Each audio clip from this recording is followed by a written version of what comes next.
আসসালামু আলাইকুম, আমন্ত্রণ জানাচ্ছি ফফ টিভি নিউজ আপডেটে। সঙ্গে আছি আমি ইমতিয়াজ আহমেদ। শুরুতে এই সংবাদ শিরোনাম। পাহাড়কে অশান্ত করতে যা করছে আওয়ামী লীগ। ভারতকে শায়েস্তা করতে ভিন্ন উদ্যোগ, জানুয়ারিতে আওয়ামী লীগের দফা রফা। নির্বাচনে জামাত কয়টি আসন পাবে জানালেন ফজলুর রহমান। সুমুদ ফ্লোটিলা নৌযান আটক করা বার্তা এরদোগান ও মালয়েশিয়ার প্রধানমন্ত্রীর। ফ্লোটিলার সব জাহাজ আটক, একটি যাচ্ছে গাজার দিকে। এবার বিস্তারিত।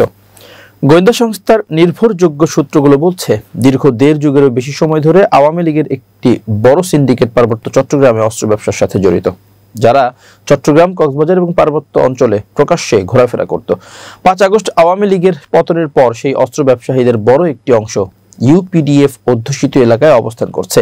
তারা ইচ্ছে করলে দেশের বাহিরে পালিয়ে যেতে পারত, কিন্তু তারা দেশের বাইরে না গিয়ে পাহাড়ে ইউপিডিএফ এলাকায় অবস্থান করছে। তাদের ইন্ধনে আগামী ত্রয়োদশ জাতীয় সংসদ নির্বাচনকে সামনে রেখে পাহাড়ে আরো বড় ধরনের সংঘাত, সহিংসতার সম্ভাবনা রয়েছে।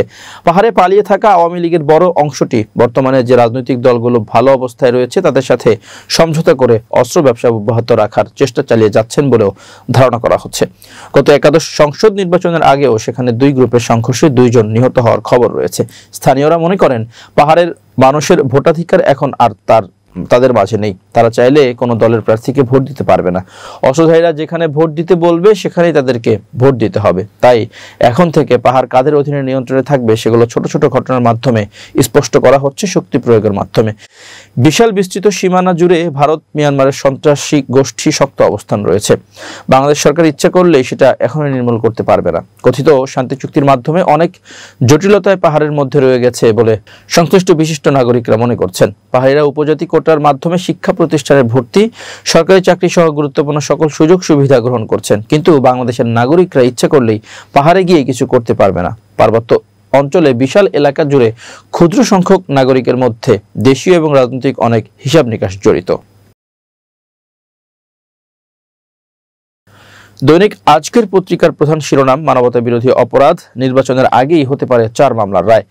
খবরে বলা হয়, গত বছরের জুলাই আগস্টে সারা দেশে হত্যাকাণ্ডের ঘটনায় মানবতা বিরোধী অপরাধের অভিযোগে ক্ষমতাচ্যুত প্রধানমন্ত্রী শেখ হাসিনা সহ 3 জনের বিরুদ্ধে করা মামলার রায় আগামী নভেম্বরে ঘোষণা করা হতে পারে। 3টি মামলায় সাক্ষ্য গ্রহণ ডিসেম্বরে শেষ হয়ে রায় হতে পারে আগামী বছরের জানুয়ারিতে। এসব মামলার আসামি রয়েছেন কার্যক্রম নিষিদ্ধ আওয়ামী লীগের নেতা ও পুলিশের সাবেক কর্মকর্তা সহ 57 জন। অর্থাৎ ফেব্রুয়ারিতে জাতীয় সংসদ নির্বাচনের আগেই আন্তর্জাতিক অপরাধ ট্রাইব্যুনালে তাদের বিরুদ্ধে মামলার রায় হতে পারে। আসামিদের সর্বোচ্চ সাজার ব্যাপারেও আশাবাদী প্রসিকিউশন।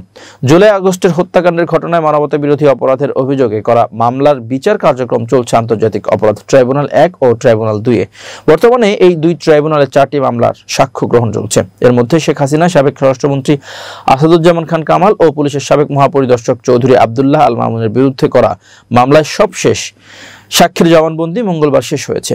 আগামী সপ্তাহে তার জেরা শেষ হলে এই মামলায় সাক্ষ্য গ্রহণ সম্পন্ন হবে। এরপর যুক্তিতর্ক শেষে রায়ের দিন ঘোষণা করবেন ট্রাইব্যুনাল। শেখ হাসিনা সহ 3 জনের বিরুদ্ধে করা এই মামলার বিচার কাজ চলছে বিচারপতি গোলাম মুর্তজা মজুমদারের নেতৃত্বাধীন 3 সদস্যের ট্রাইব্যুনাল 1 এ। তদন্ত কর্মকর্তা সহ এই মামলায় সাক্ষ্য দিয়েছেন 54 জন। এই বিষয়ে বিশ্লেষকরা বলছেন, 4টি মামলার রায় হলে ফেসে যাবে আওয়ামী লীগের শীর্ষ নেতারা, এমনকি সাজা কার্যকরও হয়ে যাবে। ফলে আওয়ামী লীগ নির্বাচনের আগেই বড় ধাক্কায় পড়তে যাচ্ছে। ডাকসু নির্বাচনে চমক দেখালেও ত্রয়োদশ জাতীয় সংসদ নির্বাচনে বাংলাদেশ জামাত ইসলামী 10টার নিচে সিট পাবে বলে মন্তব্য করেছেন বিএনপির পদ স্থগিত হওয়া নেতা বীর মুক্তিযোদ্ধা অ্যাডভোকেট ফজলুর রহমান। সম্প্রতি একটি গণমাধ্যমকে দেওয়া সাক্ষাৎকারে তিনি এ মন্তব্য করেন। ফজলুর রহমান বলেন, জামাতের ধারণা, আমি যেহেতু আপনার সঙ্গে খেলতে পারবো না, আপনার সঙ্গে আমি ভোটে পারবো না, সেজন্য তারা পিআর দাবি তুলছে। আদালতে তারা ভোটে আসবে। মানুষ মাওলানা সাহেবদের ওয়াজ শুনতে যায় হাজারে হাজারে, কিন্তু নির্বাচনে দ্বারা কয় ভোট পায় দেখবেন। ধর্মীয় রাজনীতি, পিআর এসব দেশের মানুষ পছন্দ করে না। তিনি বলেন, জামাতের ভোট 7 ভাগ, সেই হিসাব অনুযায়ী তারা 21টা সিট পাবে, কিন্তু এবার এমনিতে ভোট করলে 1 ভাগ কমবে জামাতের ভোট, 6 ভাগ ভোট হবে, সিট পাবে 10টারও নিচে। তিনি আরো বলেন, জামাত এতদিন একটা কথা গায়ে দিয়েছিল, 71 ভুলে গিয়েছিল মানুষ। 5 আগস্টের পর জামাত বুঝিয়ে দিয়েছে তারা কাঁথার নিচে নাই, মানুষ চিনে ফেলেছে এরাই হলো রাজাকারের বংশধর, এদের চরিত্র বদলায়নি, তাই 1 ভাগ ভোট তাদের কমবে। ফজলুর রহমান বলেন, জামাতের কর্মীরা আমাকে যে অপমান করেছে, জন্মের পর কোনো রাজনৈতিক দল এমন অপমান করেনি। তারা আমাকে ফজু পাগলা বলে, আমার নাম ফজলুর রহমান। দলীয় প্রতীক বরাদ্দ নিয়ে জাতীয় নাগরিক পার্টি, এনসিপি ও নির্বাচন কমিশনের মধ্যে চলা জটিলতার মধ্যেই একটি গুরুত্বপূর্ণ ঘোষণা দিয়েছেন শাপলা প্রতীক দাবি করা নাগরিক ঐক্যের সভাপতি মাহমুদুর রহমান মান্না। তিনি স্পষ্ট জানিয়েছেন, এনসিপিকে তাদের পছন্দের প্রতীক শাপলা দেওয়া হলে তিনি এ বিষয়ে কোনো আইনি পদক্ষেপ বা মামলা করবেন না। বৃহস্পতিবার দুপুরে নিজের ভেরিফাইড ফেসবুক পেজে দেওয়া এক পোস্টে এবং কমেন্টের মাধ্যমে মাহমুদুর রহমান মান্না এই তথ্য জানান। ফেসবুক পোস্টে মাহমুদুর রহমান মান্না লেখেন, শাপলা প্রতীক যদি তাদের দিয়ে দেয় কোনো মামলা করব না। পোস্টের কমেন্টে তিনি তার এই সিদ্ধান্তের কারণ ব্যাখ্যা করেন। জাতীয় প্রতীকের কারণে যদি তাকে শাপলা প্রতীক না দেওয়া হয় তবে ইসি আর কাউকে এটি দিতে পারে না। তবে এনসিপির প্রতি তার সহানুভূতির কারণ জানিয়ে তিনি আরও লেখেন, যারা জুলাই অভ্যুত্থান করেছে তাদের বয়সের কারণে, অভিজ্ঞতার কথা বিবেচনা করে এবং শেখ হাসিনার ফ্যাসিবাদ উৎখাতের কথা বিবেচনায় আমি তাদের প্রতি দরদি। এই বিবেচনার ভিত্তিতেই তিনি অঙ্গীকার করেন যে এনসিপিকে শাপলা প্রতীক বরাদ্দ করা হলে তিনি কোনো মামলা করবেন না। এদিকে এনসিপিকে তাদের পছন্দের প্রথম প্রতীক শাপলা বরাদ্দ দেওয়া সম্ভব হচ্ছে না বলে জানিয়েছে নির্বাচন কমিশন ইসি। গত মঙ্গলবার ইসি সচিব আখতার আহমেদ স্বাক্ষরিত চিঠিতে এনসিপিকে এই বিষয়ে অবগত করা হয়। চিঠিতে জানানো হয়, নির্বাচন পরিচালনা বিধিমালা 2008 এর বিধি 9(1) অনুযায়ী প্রার্থীর অনুকূলে বরাদ্দের জন্য নির্ধারিত প্রতীকের তালিকায় শাপলা অন্তর্ভুক্ত না থাকায় এই প্রতীক বরাদ্দ দেওয়া সম্ভব হচ্ছে না। এনসিপি তাদের আবেদনপত্রের প্রতীকের ক্রমানুসারে শাপলা কলম মোবাইল উল্লেখ করেছিল। ইসি এখন জাতীয় নাগরিক পার্টিকে নির্বাচন পরিচালনা বিধিমালা অনুযায়ী ইসির দেওয়া প্রতীকের তালিকা থেকে এখন বরাদ্দ হয়নি এমন একটি প্রতীক দ্রুত পছন্দ করে নিতে বলেছে। দলটিকে আগামী 7 অক্টোবরের মধ্যে লিখিতভাবে পছন্দের প্রতীক কমিশনকে জানাতে অনুরোধ করা হয়েছে, যাতে তাদের নিবন্ধনের বিষয়ে পরবর্তী পদক্ষেপ নেওয়া যায়। এবার আন্তর্জাতিক প্রসঙ্গ। ফিলিস্তিনের গাজামুখী ত্রাণবাহী গ্লোবাল সুমুদ ফ্লোটিলার নৌযান আটকের ঘটনায় প্রতিক্রিয়া জানিয়েছে তুরস্কের প্রেসিডেন্ট রিসেপ তাইপ এরদোগান। এই ঘটনাকে সমুদ্র দস্যুতা বলে আখ্যা দিয়েছেন তিনি।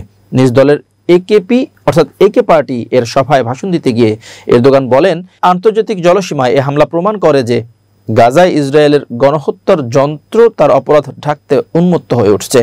গণহত্যাকারী নেতানিয়াহুর সরকার শান্তির সামান্যতম সুযোগকেও সহ্য করতে পারেন না। তিনি আরো বলেন, গ্লোবাল সুমুদ ফ্লোটিলা আবারও বিশ্ববাসীর সামনে গাজার নৃশংসতা এবং ইসরায়েলের হত্যাযজ্ঞের চেহারা উন্মোচিত করেছে। এরদোগান বলেন, আমরা আমাদের ফিলিস্তিনি ভাই বোনদের পরিত্যাগ করব না। যুদ্ধবিরতি প্রতিষ্ঠা ও শান্তি পুনঃপ্রতিষ্ঠায় আমরা সর্বশক্তি দিয়ে কাজ চালিয়ে যাব। অন্যদিকে ফিলিস্তিনের গাজামুখী ত্রাণবাহী নৌবহর গ্লোবাল সুমুদ ফ্লোটিলা ইসরায়েলি হামলা এবং 23 জন মালয়েশীয় নাগরিক সহ বেশ কয়েকটি জাহাজ আটকের ঘটনায় তীব্র নিন্দা জানিয়েছেন মালয়েশিয়ার প্রধানমন্ত্রী আনোয়ার ইব্রাহিম। বৃহস্পতিবার সামাজিক যোগাযোগ মাধ্যম ফেসবুকের মাধ্যমে তিনি এই নিন্দা প্রকাশ করেন।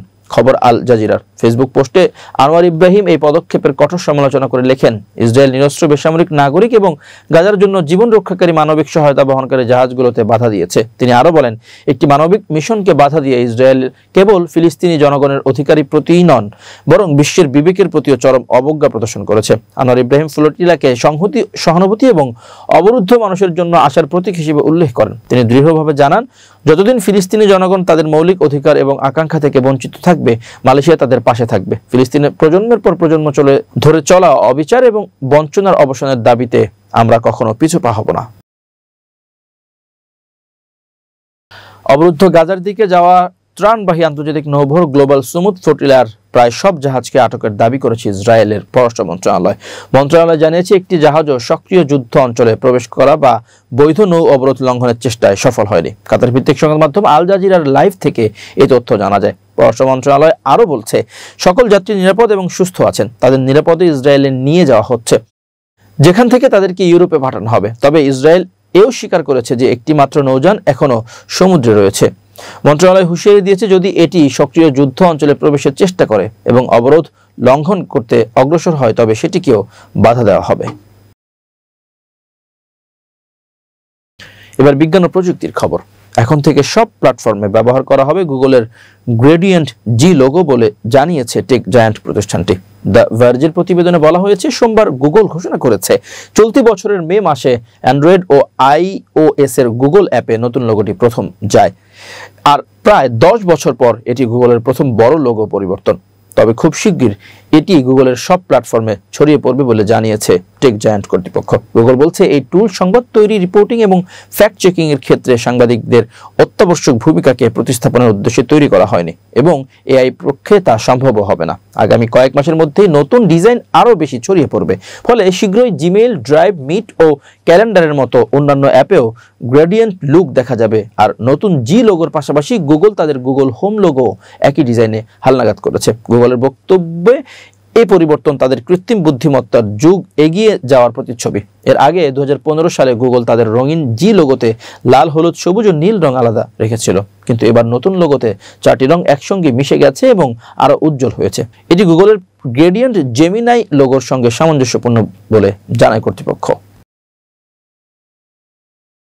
এবার খেলার খবর।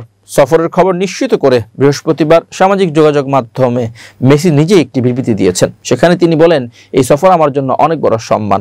ভারত আমার কাছে বিশেষ একটি দেশ। 14 বছর আগে এখানকার ভক্তদের যে ভালোবাসা পেয়েছিলাম তা এখনো মনে আছে। আমি নতুন প্রজন্মের ভক্তদের সঙ্গে দেখা করতে এবং ফুটবলের প্রতি আমার ভালোবাসা ভাগ করে নিতে অধীর আগ্রহী। ভারতীয় সংবাদ মাধ্যমের খবর অনুযায়ী 14 ডিসেম্বর মুম্বাইয়ের ঐতিহাসিক ওয়াংখেড়ে স্টেডিয়ামে একটি 7 সাইড ক্রিকেট ম্যাচে অংশ নেবে মেসি। তার প্রতিপক্ষ হিসেবে মাঠে নামতে পারেন সচিন টেন্ডুলকার, বিরাট কোহলি, মহেন্দ্র সিং ধোনি ও রোহিত শর্মার মতো ক্রিকেট মহারথীরা। মেসির ভারত সফরের একটি বড় অংশ কাটবে কলকাতায়। সেখানকার বিখ্যাত স্টেডিয়াম ইডেন গার্ডেন্সে পশ্চিমবঙ্গের মুখ্যমন্ত্রী মমতা বন্দ্যোপাধ্যায় তাকে সংবর্ধনা জানাবেন। এছাড়া শিশুদের জন্য একটি ফুটবল কর্মশালা পরিচালনা এবং একটি ফুটবল ক্লিনিকও উদ্বোধন করার কথা রয়েছে তার। মেসির সম্মানে কলকাতায় গোট কাপ নামে একটি 7 সাইড ফুটবল টুর্নামেন্টও আয়োজন করা হবে। এর আগে 2011 সালে ভেনেজুয়েলার বিপক্ষে একটি প্রীতি ম্যাচ খেলতে কলকাতায় গিয়েছিলেন মেসি। সেই সফরের পর এবারই প্রথম ভারতে পা রাখতে যাচ্ছেন এই কিংবদন্তি। প্রিয় দর্শক, শেষ করছি ফব টিভি নিউজ আপডেট। আজ এ পর্যন্তই। ভিন্ন খবর নিয়ে দেখা হবে আগামীকাল রাত 8টায়। নিজেকে আপডেট রাখতে সাবস্ক্রাইব করুন চ্যানেলটি। নিয়মিত লাইক, কমেন্ট ও শেয়ার করে ছড়িয়ে দিন সর্বত্র। সুস্থ থাকুন, নিরাপদে থাকুন। আল্লাহ হাফেজ।